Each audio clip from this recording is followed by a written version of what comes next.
తాటి చెట్టు అంతా పెరిగిండని, దూలమూల పెరిగిండని, దూడకున్నంత మెదడు లేదంటాడు, సన్యాసి అంటాడు, ఏడదాక్కున్నాడు అంటాడు.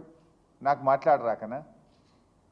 నాకేమో కొంత మర్యాద సంస్కారము ఎక్కడో అడ్డం వస్తూ ఉన్నాయి. నాకు అనరాదా? తాటి చెట్టు అంతా పెరిగినావంటే నువ్వు లిల్లీ పుట్టంతా లేవు అని నాకు అనరాదా? అయింది నువ్వు నన్ను సన్యాసి అంటే నిన్ను సన్యాసి అనడం నాకేమైనా పెద్ద కష్టమైన పని? అది నువ్వు పదే పదే నా ఎత్తు గురించి దుర్భాషలాడుతూ ఉన్నాడు ఆయన. ఇప్పుడు నేను అనేది నా ఎత్తు మీద నీకెందుకయ్యా అంత ఈర్ష?